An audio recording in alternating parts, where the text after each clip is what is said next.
up, everybody? My name is Pauper Player, and today we are going to be unboxing Mono Blue Tempo. Mono Blue Tempo is basically a budget version of Blue Black Terror because this deck doesn't have $40 snuff outs in it. One of these days we'll review Blue Black Terror when the deck isn't like $150. If you're interested in this deck, the list will be down in the description below, and while you're down there, press subscribe button. Let me know that you're enjoying the content, and we have plenty more decks that we're going to be opening up here in the next couple weeks. As per usual, we'll be sleeving our deck in our Dragon Shield matte sleeves and keeping our deck in our Ultimate Guard Boulder deck box. Packing peanuts! Okay, so this deck really shouldn't take that long to talk about because the deck itself doesn't have any like crazy interactions with itself. If you're interested in playing Mono Blue, but a deck like Mono Blue Faeries is just a little too expensive, this deck will be a good deck to play. Mono Blue Faeries is like $100. This deck is like $50. So to kick off this deck, we're going to be running 4 copies of Tolarian Terror, which is a 7 mana, a blue, and 6 colorless 5/5 that says this spell costs 1 less to cast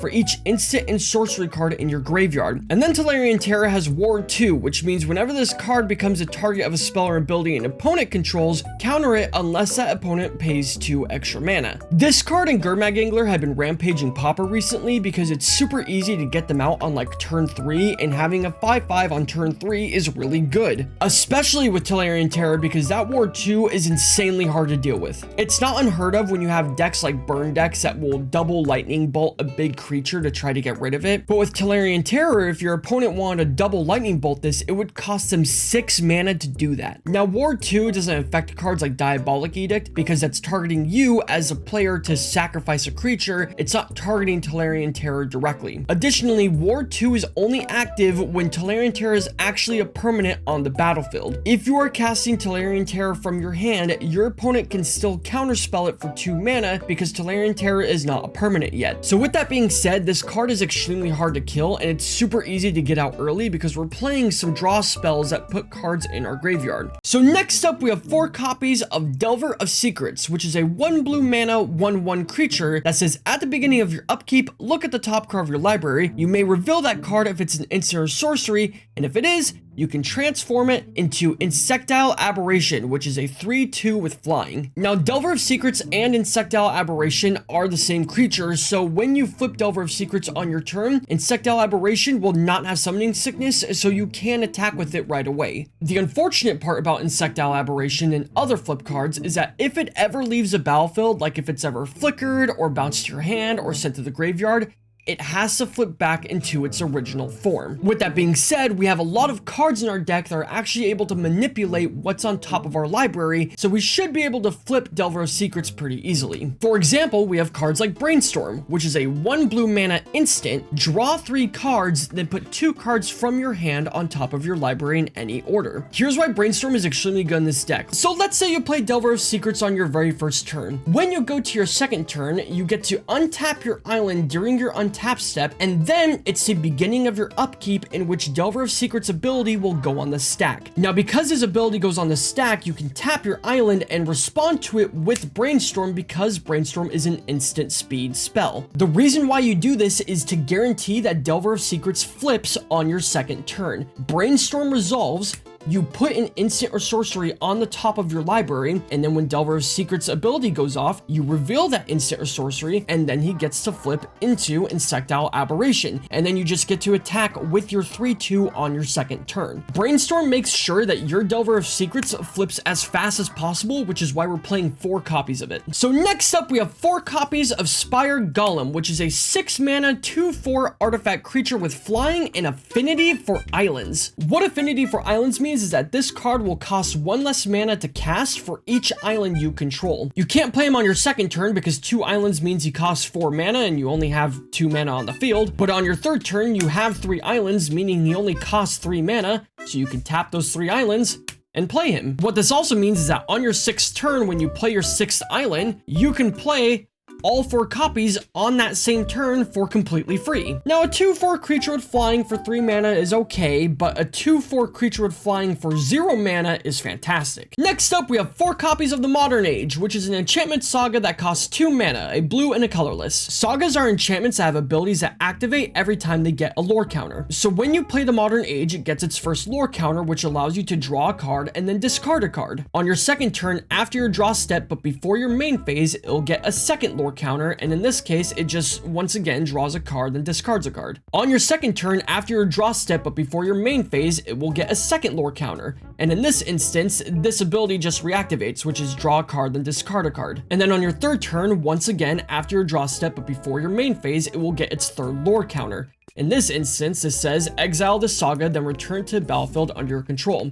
So when the Modern Age gets its third lore counter, it will flip into Vector Glider, which is a 2/3 with flying. And as I mentioned with Delver of Secrets, any flip card that leaves a battlefield has to flip back into its original form. So if your opponent decides to kill Vector Glider or bounce it back to your hand, it will turn back into the Modern Age. The Modern Age is extremely good in this deck because, I mean, drawing cards in blue decks is always good, but being able to discard instants or sorceries is really good for our Tolarian Terrors. The Modern Age can help us get our Tolarian Terrors out quicker. So we are running 4 copies of the Modern Age, and next up we have 4 copies of Consider, a 1 blue mana instant. Look at the top card of your library, you may put that card into your graveyard, then draw a card. So next up we have 4 copies of Thought Scour, which is a 1 blue mana instant. Target player puts the top 2 cards of their library into their graveyard, and then you draw a card. The original version of Thought Scour actually says that, but this is like a special full art version, and I love this art. This is like one of my favorite arts out of any like full art card there is. And just like Consider, this is just a 1 mana draw card, but it helps us put cards into our graveyard for Tolarian Terror. So next up we have 4 copies of Counterspell, 2 blue mana, counter target spell. We're playing the Marcadian Masks version. You guys have already heard this spiel. It's the best art out of any of them.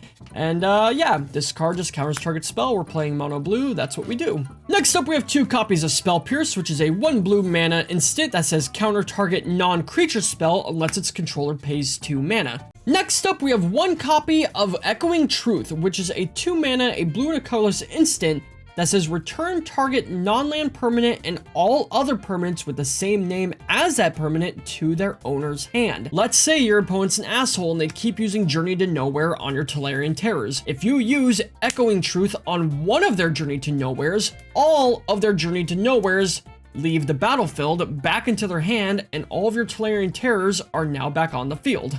And Echoing Truth is also really good against token decks because if you target 1 goblin token, it bounces all of the goblin tokens. And when tokens leave the battlefield, they just die. So you can basically board wipe token decks with this card. So next up, we have 2 copies of Force Spike, which is a 1 blue mana instant that counters target spell unless an opponent pays 1 mana. This card is extremely similar to Spell Pierce, except this can target any spell, while Spell Pierce can only target non-creature spells, but your opponent only has to pay 1 mana instead of paying 2 mana. This is definitely a gotcha kind of card because your opponent may not go all out if you have 2 mana open because they're expecting a counter spell.